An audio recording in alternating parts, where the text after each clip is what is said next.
You're listening to Real Talk, live streaming on YouTube, Facebook, everything else I could possibly imagine that's out there. And right now, I've got a really special guest, our grant writer, manager from the city of Northport. And I'm going to let her introduce herself and kind of give an overview of who she is. Go ahead, Valerie. Okay. Hi, everyone. My name is Val Malignowski. I'm the Grants Division Manager for the City of Northport, and I run a very small division here at Northport.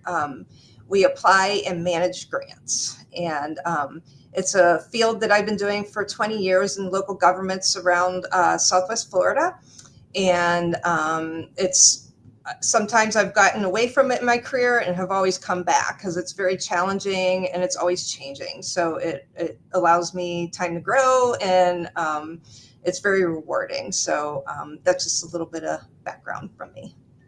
What is the importance of grant writing in the city of Northport? Why is your job important to the citizens and to staff? Well, we have a lot of projects out there that are unfunded. So, and a lot of these projects are infrastructure type projects, like our water and sewer lines, our water control structures. Those types of infrastructure projects are great for grants. And when we get grants, it helps offset our taxes in some form or fashion. It could be district funds, it could be our non-ad valorem fees and funds. It just offsets what we have to pay. So, and a lot of these grants are federal, so we all pay federal taxes. And this is one way that we can bring those federal funds back into the city, and also state funds. You know, we also go after a lot of state grants too, and it's things that we can do to help improve our community and our living. And it's things that it's not necessarily free per se, but it's things that we benefit from, and it helps make the city of Northport better. And you know the value, of course, that you bring with the grant writing, really does it can affect some budgets, can it? Yes, it can. Sometimes it with our budget. So right now, perfect example is the Blue Ridge water and sewer project that we have. So we have a $2.3 million federal grant for that. We right now need matching funds. We need like $3 million in match to do that project. Well, we recently applied to the state to help offset that match, because although you can't match federal funds with each other for the most part, you can match state and federal funds together. So we're always looking for creative ways of trying to reduce the city's impact. And in return, that's less dollars that's coming out of the city's budget in the end. Well, and that's a huge bonus for us as taxpayers. But when it comes to these projects too, it really kind of doesn't it open up the project itself to be more successful and maybe quicker? I wouldn't say necessarily quicker. And the reason why is because federal, especially federal funds, you have to do environmental reviews and something called NEPA, and I forget exactly what it stands for. It's a National Environmental something PA. I can't remember what the PA stands for. But that process is an 18 to 24 month process. So you get your grant award. Now you have to go through this environmental review period that adds on even more time. So sometimes it's not quicker. Also, you can't start a project. So say if we we're going after a grant for a water control structure. Public Works has to hold off any bidding of that project until we get the actual grant, because there's so much compliance, and that's a huge part of our job. Getting the grant is one thing, and it's generally easier, but boy, keeping a grant and staying in compliance with all the federal codes and the state statutes, that's a whole nother ballgame. And a lot of times we don't know what those terms and conditions are going to be until we actually receive the grant contract itself. And so that process takes some time to get the, grant award notice, and you get your contract. It has to go to legal. Everybody has to sign it, and then you can start the project. So it's kind of slows things down a little bit whenever we do grants. But I think in the end, though, the money that, we're saving and offsetting is really beneficial. Fantastic. How long have you been doing this? Just a little over 20 years. I've been in the grants field. Just a little over 20. All right. So a little over 20 years. How much has grant writing changed over your 20-year span of experience? Oh, it's changed a lot. So mostly with the grant writing, everything used to be paper and like really big books. So I remember early on in my career, which was at the City of Venice. I worked there for 13 years. It was before electronic submissions and those types of things. And we had these state grants that required 6 copies of like 2-inch binders worth of paperwork. I mean, it was a lot. It was a lot. And Right. so now everything's digital. We're uploading things. During COVID, we've gone completely paperless. Like there's hardly, the only paper that goes through this office is contracts. Everything else is all electronic. Like we've really gotten away from paper.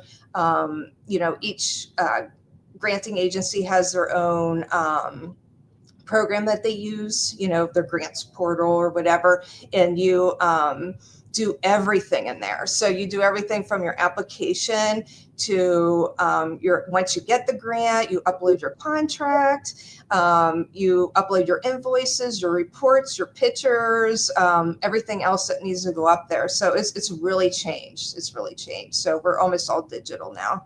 Are we working with nonprofit organizations in town to help them with the grant writing style, or are we teaching that at all? No, we don't. So kind of as a general rule of thumb, we're not really allowed to moonlight, you know what I mean? So I'm a city employee, and our grants have to be for the city, I'm not allowed without permission to do any kind of work outside of that, because it could be deemed as conflict of interest possibly, or some sort of competition, with other granting agencies. So if there were organizations out there that needed assistance in that regard, what would be your recommendation of maybe pursuing some information in the public domain? So I belong to the Grants Professional Association, and that association has consultants that can help nonprofits. They have a whole list of all different kinds of grant help that's out there. Nonprofits can also look for grants themselves. So there's something called grants.gov for federal grants. All the federal grants are in there. There's other state websites. So if somebody's looking for something for a park or something, they could look at the state's FDEP website. There's different resources out there for everyone. Fantastic. I've got great sunlight coming in behind me, so I'm trying to make an adjustment to get rid of the stripes on my face. But here's the thing, though. We've got how many grant writers now within this city? Okay, so there's me, and I do a lot of compliance and policy work. I also do some grants that are across multiple departments. Like we received the coronavirus relief funds. I oversaw those. I also did the FEMA reimbursement for a long time. But right now we have 2 grants coordinators. That's Mike Davey and Jen Sidonis. They're both grants coordinators, and they work on the departments on competitive grants. That's what they do. So they work on grant applications and reporting and reimbursement. And then we also have a third team member, and her name's Sherry Austin, and she's our disaster cost recovery coordinator, and she specifically works on FEMA reimbursement for the city. So when we go out and we demolish the public works building, we run it through insurance, and then FEMA helps pay for the rest of that. And that's a lot of work working with FEMA in 200 damaged buildings. So, and she's in charge of coordinating that. So I know for a fact, I've been kind of dealing with FEMA and Florida Division of Emergency Management. And I've been dealing with them through some of the things at the radio station. And in dealing with that, I also see the turn time, the action time, the communications back and forth, and the involvement that everybody takes. It kind of goes to a different level. Is it the same with the grant writing too, when you're going through the FEMA grants and I think it's more time consuming and maybe a tougher process? Would that be a fair assessment? Yes, it would. So what generally happens is, storm happens, we apply to FEMA, and not only do we have to go through the federal government with FEMA, but we also have to go through the state. So FEMA does their audit. So when we go and demolish the public works building, I'm just going to continue on with that example. Sure. They want to see our procurement paperwork. They want to see our procurement policies. They want to see, how many bids did we get in? They want to see how much did it cost? Are the costs reasonable? Did we do a cost and price analysis? They go through and do all these things. They want to see how much insurance gave us. And then the state gets the paperwork, and they essentially do almost the same thing. So they also go through and do an audit. So the process it's very time consuming. So just for perspective, we're still waiting on reimbursement from Hurricane Irma, which is in 2017. So we just recently, this past week, received a little over $500,000. We have 2 more projects to close out on that storm. So we're closer to the finish line with Irma, but it takes so long, and it's so involved, and there's so many reviews, and it's just a lot. It's a lot. So, let's stick with Irma for a minute. We just kind of got into hurricane season, and we're still talking about a hurricane that happened in 2017 and the reimbursement side of things. And I know the citizens really need to hear what recently transpired with FEMA, which is we're not going to get 100% reimbursement anymore. It's going to be 50%. Is that an accurate statement from me? That is news that we've also heard that they're considering. So what we've heard is that the board that was formed by the federal government will come back with their decision in November. So for this hurricane season, we're expecting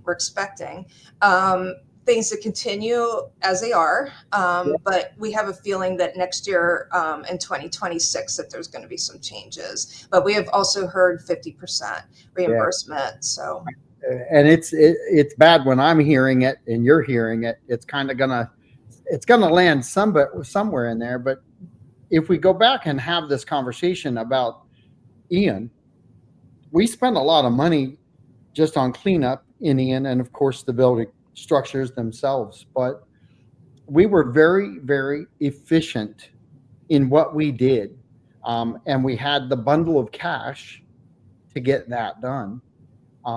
I've now been speaking about this for probably 8 years with staff, management, whether it's commissions or city manager Jerome Fletcher. We've all been discussing what happens on that second storm. And we've been in the crosshairs a couple times. As a grant writer, you're kind of deemed with help, and figure things out. And so sometimes you're figuring things out pre-event, and before the hurricanes get here, we're talking about grants to do things. How does it change after Ian for you, where we were trying to kind of catch back up with the grants that came out for that specific storm? How did that play a role in what you did? Well, the only real thing, from the grants that came out of that, which was our Resilient SRQ and our Which was hazard. big. That was huge in Sarasota, Oh, right? it was, and we were very lucky to benefit from that. And we also have something called FEMA has something called the Hazard Mitigation Grant Program. So anytime we have a storm, believe it or not, more funds follow that, right? So it's usually funds for mitigation projects of some sort. So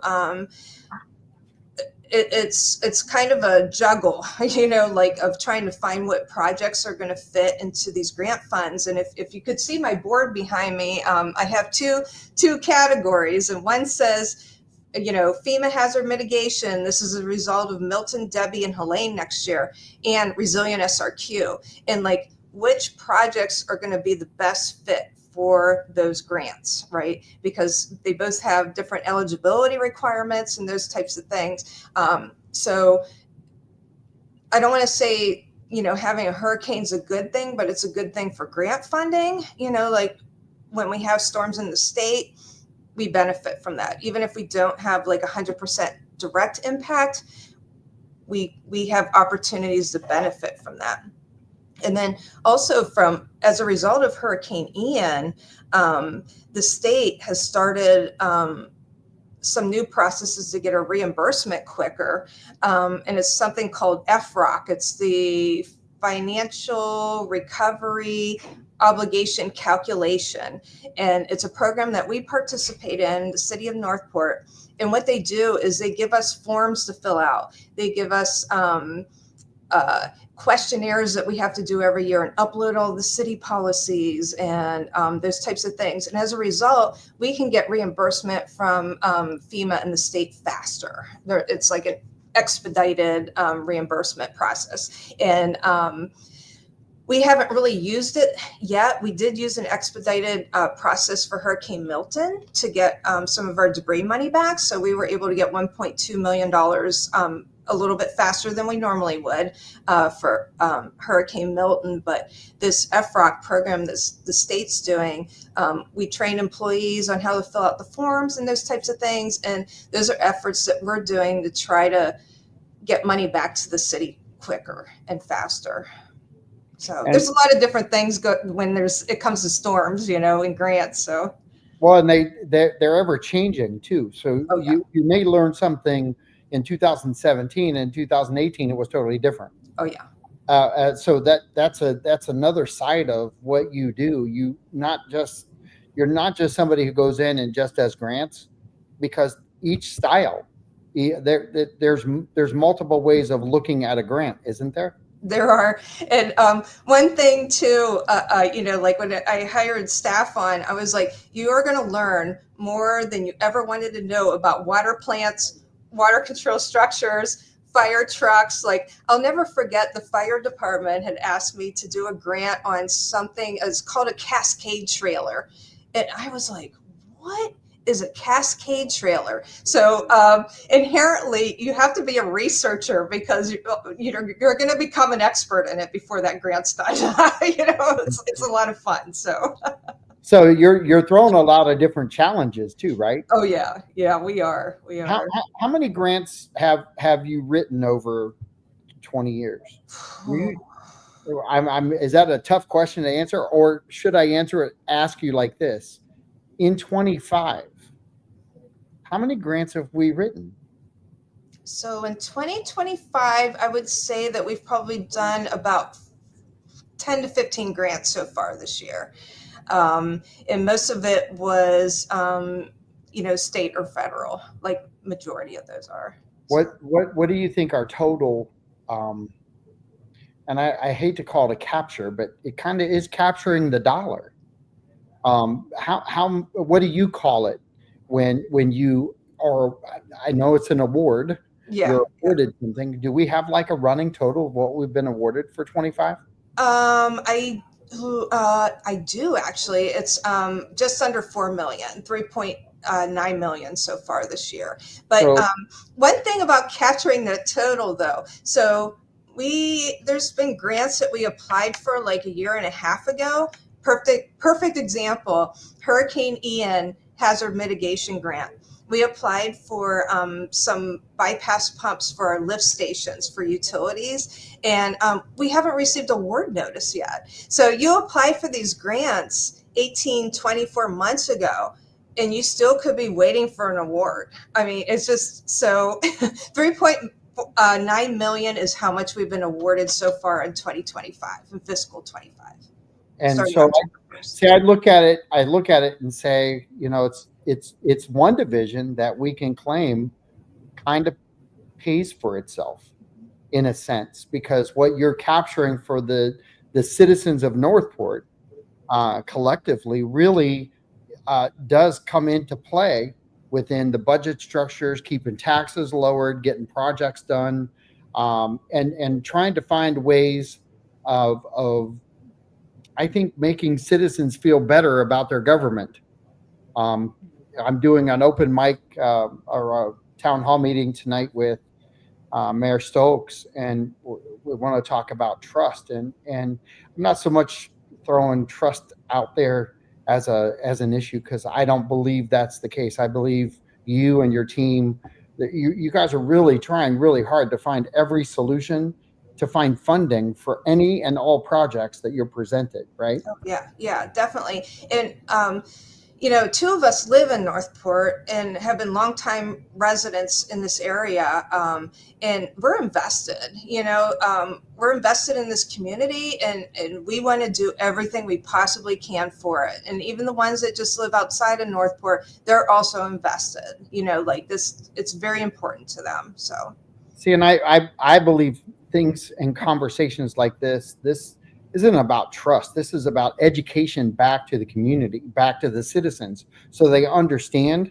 Uh, we have grant writers; they're specific, but just the question I asked you earlier: do you help others? Well, I don't think half the citizens in our town understand, because I didn't until I asked the question. I've been here, guys, 25 years now. Um, Gosh, did I just say that out loud? It's a long time. But you get involved with your city. I'm involved, and there are so many things that we just don't know. We don't ask questions about. So we have this emptiness when we're trying to do roads and bridges and any type of water structure that's out there. Conversation we had minutes beforehand. You talked about these grants are really not focused on maintenance of things; they're really projects of things. Can you talk about that to the citizens of Northport? Sure. Yeah. So, we're not able to get grants for everything. So, a lot of time we have a really hard time getting grants for buildings. Number one, new building construction is really difficult. And so things like our new EOC building, our police headquarters, those types of buildings, those are really hard to get grants for. Another thing is anything that's maintenance related. So if a perfect example with that too is a water control structure. So the FEMA hazard mitigation grant, I'll just go back to that. They won't let you fix that structure. So this structure could be 50 years old.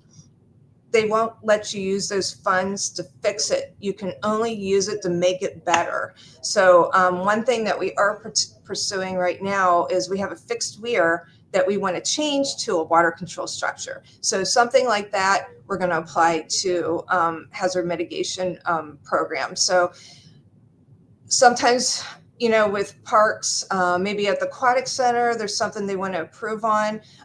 It's really they want to approve on for maintenance reasons, I should clarify, or replace something and something that's existing with the same. It's really hard to get grants for that. So we're not able to do it for everything, but our infrastructure such as roads and water and sewer, those are generally easier. There's a lot of grants out there for it. It's just finding the right match. And grant writing, I've got a really good friend at STC in Mike, and Mike has gotten several grants and has done a great job with getting things done for STC south here off of Toledo Blade. Grant writing is not an easy task, is it? It's not. Grant writing's one thing. The compliance is a lot harder. And especially at the federal level, like for a while there, every other day I was getting emails saying this executive order that's been in effect for 20 years or whatever is now not in effect anymore. And you're like, wait, what? And you're thinking, what policy does a city might have that needs to change because of some of these different things that are coming down from a federal level? So we're watching a lot of stuff, just trying to keep things in line. Another thing too is if you CDBG, which is Community Development Block Grant, which is also Resilient SRQ funds, those funds come with something called Davis-Bacon Act. And that means that all the contractors you hire have to pay a certain wage. There's a federal wage rate. Somebody has to check those wages, go out and interview employees working on the site, on the project. There's also something called Section 3 compliance. And that means the contractor has to hire a certain amount of low to moderate income employees. The city has to monitor those, or STC has to monitor those. So there's a lot of things happen behind the scenes that it's just not getting grant money and like, oh, you're done with it, because there's more that comes with it. So it's a lot. It's a lot of work. And there's a difference between grant writing when it comes to grants, and then let's just talk about the storm aspect for businesses and homeowners. When FEMA is here and they're doing their application, that's really not grant money. It could be in that format, but there's a difference between what you're talking about in grant writing and grant funding and what happens with the residents during a storm with FEMA and that grant. That's really grant money, different than what you deal with, right? Yeah, so we deal with something called the public assistance grant. It's FEMA public assistance. What the residents do is individual assistance. So that's a different pot of funds. It's still a grant, but city staff's working with public assistance funds, not individual assistance funds, or two different things. Yes, two different categories. They operate totally different. They do, yeah. I wasn't lucky getting the individual assistance personally after Ian. So personally, I was one of the ones they turned down. So. Yeah, no magic in those hands. No, there was no magic there. So that makes you normal. Okay. It does. I am very It really does, because yes. There were a lot of people that went through that window thinking I'm going to have some relief, and they may have gotten some, but they didn't get nearly the relief they thought they were going to get. They're still having that same problem up in North Carolina. It's really difficult. And I just did a viewing of a podcast up there, and they're really struggling because everybody thinks that once FEMA shows up or grants show up, the funding just shows up. And you're clarifying it, even for the citizens of Northport, knowing that you have the ability to write these things and get them accepted. The funding may take years. Yeah. And that's the part that people need to hear, because there's no instant reward in the bank. Yeah, yeah. Ian reimbursement. I joke around with my employees and fellow coworkers and everything, and say I'll probably be retired by the time we actually get fully reimbursed for Ian, just because it's so big. But I got to tell you, it's moving a little much faster than Irma was. Like Irma was super slow moving when it came to the reimbursement and everything. I can't really pinpoint what those issues were, but it does seem like that Ian reimbursement, at least for our damages and debris and everything's coming out a lot faster. I think the state's been a lot faster too. Well, I think the focus has been put on task because we're not one storm every 10 years now. Right. We're like a storm every other year or 3 in the same year. Yep. So that response time that they used to look at a little different almost has like immediate impact to a city.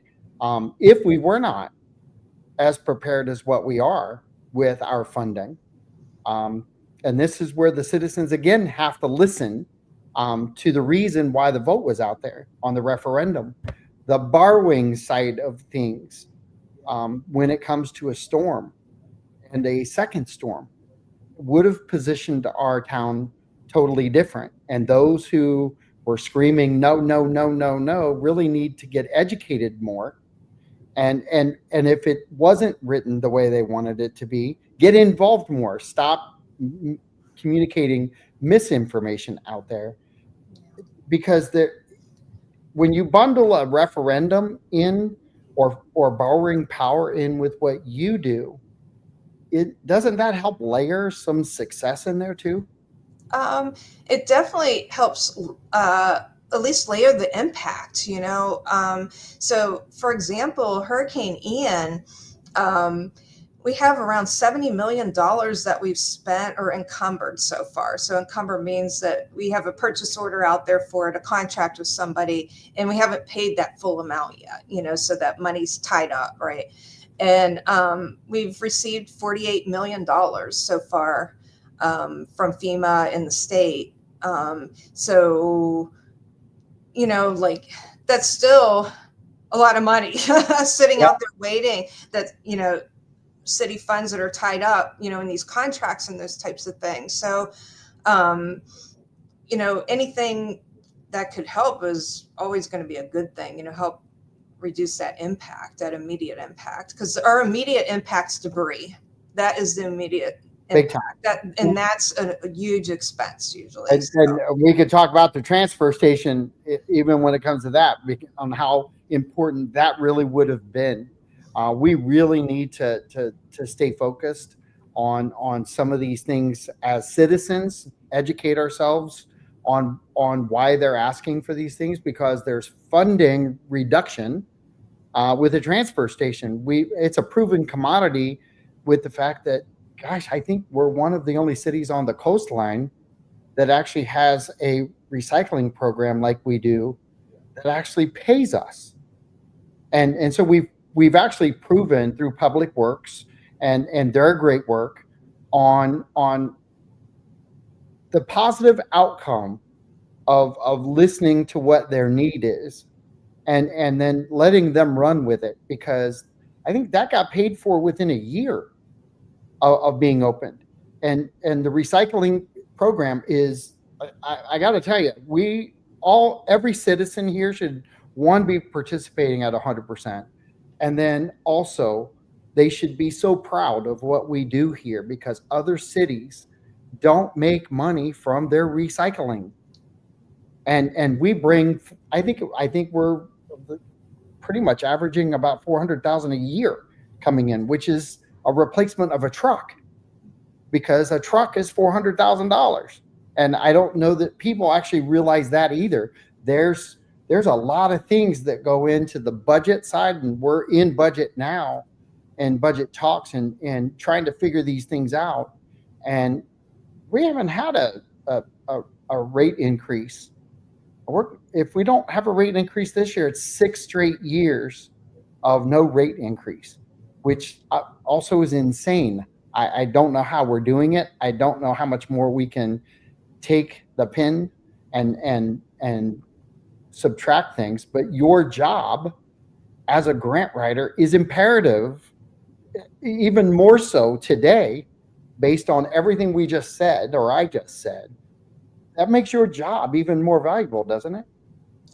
I would say so. We've been really looking hard for grants for transfer stations too. Um, Not, there's not just not easy a to lot. find either, right? Yeah, there's just not a lot, specific to that. There's a couple opportunities, federal opportunities, but federal can always be super competitive. Like we're lucky if like one project in the whole entire state gets funded sometimes with federal. You're looking for access to write the grant.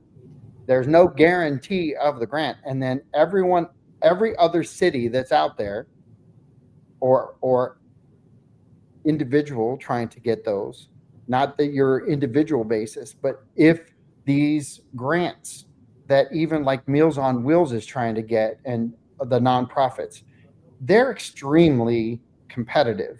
They and are. and and so you're not, when everybody says, and a lot of people do say this and they use it as, why don't they get grant money? If it was that easy, we'd hire 10 more of you and just churn them out, right? Right. So it's really not that easy, right? Yeah, it's not. And you also have to align your projects to the grant. So you don't ever take a grant and say, here's a grant, with can I apply for it, right? Like you're taking that project and you're checking the eligibility and you're checking, these other types of things like criteria to see if even that project's eligible.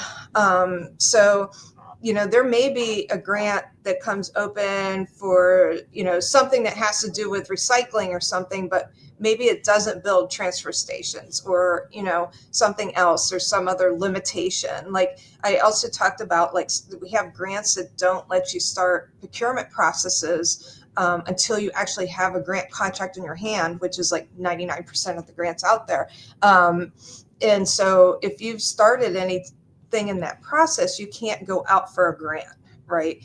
Like if you've procured services like a consultant or a contractor, those types of things, depending on what you're applying for, like it's hard to do that too. Like once the boat's already moving, a lot of times you can't get grants for that. So we spend a lot of time trying to match up, what's going to fit in the right, pocket of money. So. And there's really no, if you, and tell me if I'm speaking wrong, but if there are projects already rolling and then you get noticed of a grant, Yeah.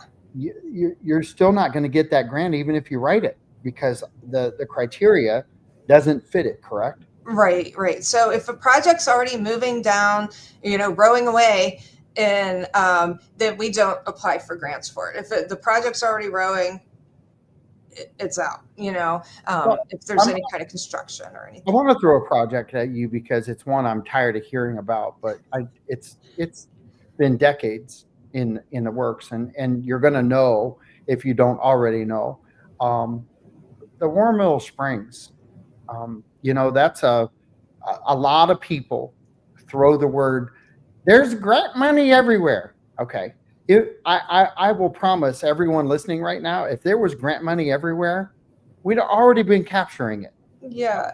You guys would have already been doing all those things. Is that correct? Yeah. And we've applied for grants for Wormill Springs. 2 or 3 years in a row, we applied to state appropriations to expand water and sewer, at least the minimum of that, down to the springs, because those facilities needed to be improved. We've also applied to, it's a special projects grant with Florida's Historical Division. We've applied for that one at least twice for different components, structural. We applied for the cyclorama one time. It's very competitive. It's only $500,000. I say only $500,000. As you know, Wormill Springs is a lot more than that. Yeah. And I don't even think $500,000 fixes the cyclorama. Yeah, it's not. It's only going to fix a component of this or a component of that. And we've tried, we've applied. Either we didn't make it up on the chart, the board so it goes through a scoring criteria, and then it goes to the state historical board, and then they determine whether or not you're going to get the funding or not. And we haven't been real successful of getting good feedback on our project, like on wanting to restore War Mill Springs. Like, there's other historical projects that they've put before us, and we just haven't been successful. So we've looked at it again. Citizens need to hear that. They Yeah. Just because you've applied doesn't mean you're stopping. No. We're definitely not stopping. So we didn't apply for this cycle. The cycle opens every March or April. We didn't apply this time because there's some of the plans are still underway and those types of things. But that's one of those things with the timing. You want to position yourself with the plans, because what happened is we got hurricane damage on that War Mill Springs too. So we're working with FEMA too to do what they call an improved project. So that's we have a couple buildings here. Fire Station 81's one of them. War Mill Springs is another one, where it's an older building. You have damages that are going to require the building to be brought up to code in some sort of fashion. Right. And we're going through something called, the improved project process with FEMA. And we're hoping to get some more funding out of them that we would normally not get, because we're doing this other process. I don't know how much they're going to pay for, but we're hoping to at least squeeze a little bit more money out of that pocket. And then once some of those design plans are firmed, we're going to be taking another look at that, historical division grant. So it could be fair to say that in that instance, the storm has actually caused some delay in applying for some grants because of what you have to do and have in order to get the grant. Yeah, there was that. And then there was also some, indecision of what to do with the buildings too, which also held us up some. I had to tell FEMA, they're asking, what are you doing? What are you doing? And I'm like, we're waiting for some sort of decision. Are we keeping these buildings? Are they going to get demoed? What are we doing with them? And so this types of things hold things up a little bit too. Like when we have decision making, there's nothing we can do about that, and that's okay. And we just tell, the agencies that, we've run into an issue, just give us a little bit more time. We'll have an answer soon. So. Yeah, and and I'm not picking on War Mill Springs in general, because I think we're not indifferent than any other community in the state or even the country. When you're looking at a historical build, everybody gets sympathetic and wants to keep it. That doesn't mean the structure is safe enough to keep or financially viable to keep. Yeah. And I think that was part of the decision-making process that we were waiting on, is to see, what the thoughts were on that, if that, that was going to be worth it because of the damages sustained. So when you're writing the grants, do they kind of take a look at that same factor? Yeah, okay. I'll do that. It may be that you're writing a great grant, you're doing all the right things, and we're voting all the right ways. Yeah. But entities above are going, wait a minute, we're not spending money on that. Yeah, they definitely do that. And actually, we applied for a grant for City Hall here to have it reinforced, like the roof reinforced, better tie downs, because this is our EOC, our Emergency Operations Center right now. So when you apply for a grant, a lot of times you'll get these things called requests for information, or we call RFIs. And they want to know those types of things. They want to know, like, how old is this? And what is this rated for? And they ask a lot of those details because they want to make sure that they're making the right decision too on giving us money. And we did get that City Hall grant too, by the way, just very recently. Yeah. Fantastic. I sat in the EOC for the last two storms and did live streaming out to the citizens, which Chief Titus and I just talked about this last week when he was on, and I can't wait to talk with him again, because I know he's going to add another angle for grants that you're talking about when it comes to the different machines or things he's asked for. So it's going to be interesting to tie all this together now with grant writing, the importance of it all, the budget controls, the things that the citizens, one, need to hear, because we haven't heard it. We don't hear a lot of these things. And we also, like Warm Willow Springs, we all hear the traction of groups that are out there that want certain things. But we also, they need to hear that it may not be the city, the leadership within the city. It may not be you, the grant writer. It's the power of the money above. Yeah. And a lot of times that is a factor in what's going to happen to any of these structures that are given grants. It could have been the same thing with City Hall. Thank God it was newer. Thank God it was an EOC. I think that those two components right there probably helped get the money. We don't have another building. We'd have to build a complete building. So it was probably cheaper to in the long term to go ahead and restructure and do it that way. So the importance of you writing that that's how much was that grant? So the City Hall, I'm sorry. I have a tickle in my throat and it doesn't want to go away for some reason. It's making me cry. We have about 6 or 8 minutes left. Okay. That grant was for right around $3 million for the City Hall. And that was windows and roof. And I will promise you, I was in the building, and we did not have, for the last 2 storms, we did not have the panic we thought we were going to have, especially with the last one. Chief Titus was sitting in on air with me, and he said, "John, I'll be right back because I don't think our city is going to look the same." And he went down, got an update, and the storm turned and went north.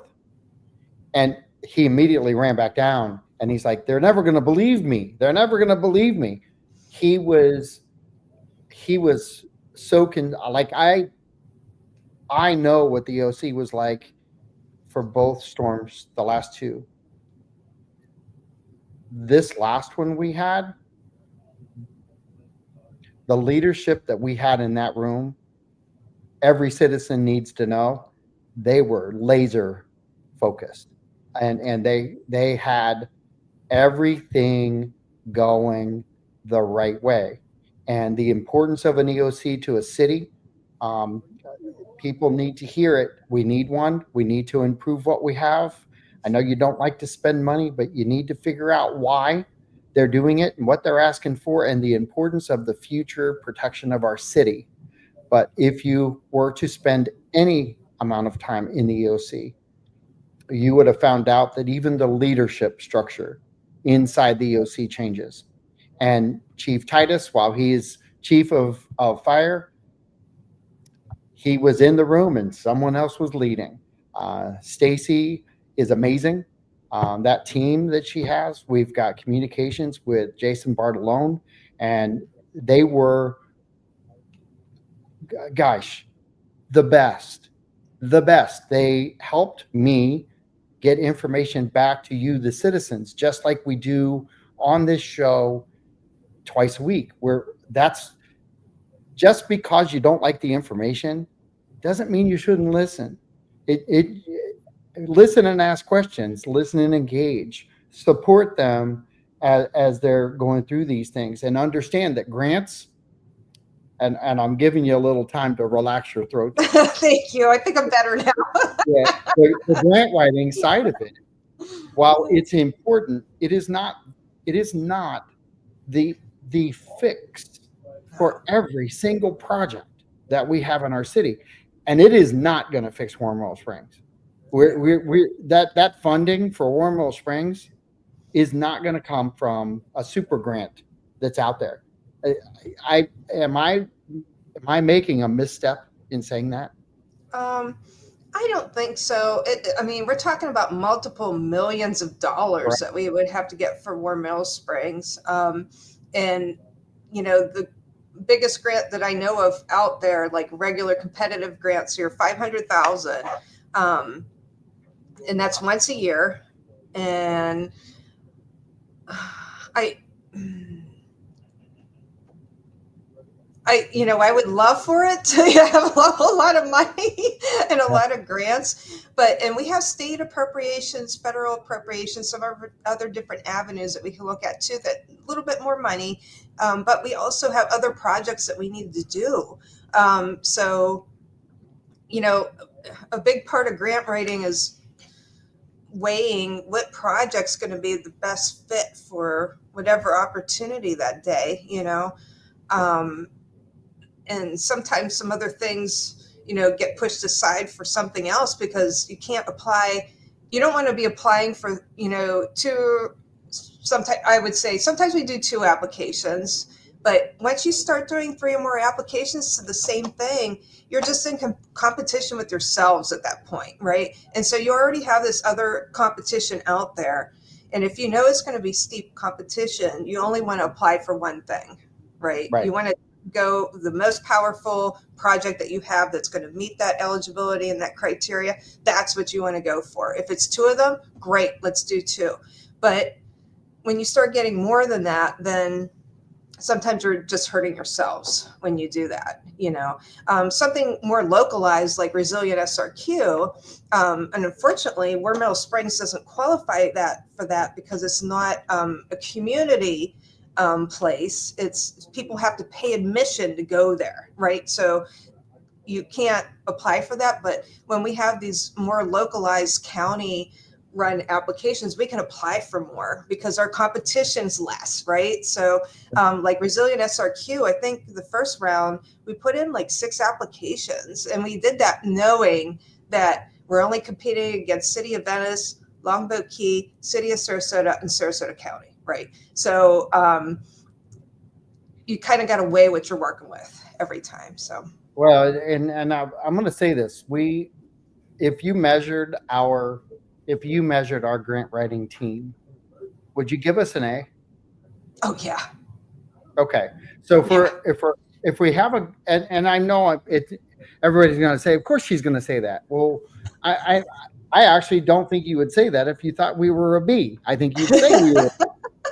Because I trust you to tell me this. Okay, I have to. You work within the industry, but grant writing, you can't expect 100%. No, you're not going to win everything, and it's hard. It's hard if you really invest a lot of time on an application and you have a really good feel for it, and you don't get that grant. It hurts. It hurts bad. I'm just going to say it is a upsetting thing, but as I've been doing it more and more, I try not to reflect on that so much anymore, because there's nothing you can do to control that, but yeah, I know that I have a good team because I have other agencies reaching out to my employees trying to steal them. So I'm just going to say. Here's the beauty in that statement. By that format that if they're trying to take them, it's because they're good at what they do. Absolutely. I've heard Jerome talk about staff, and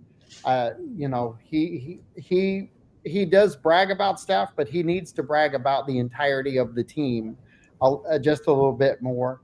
And I hope I'm doing that right now. And I know people that are out there think, oh, John Rawlings is just all about city. I am. We have a great city. We have a great environment. We have great acceptance. We have you and your team who are embedded into our community.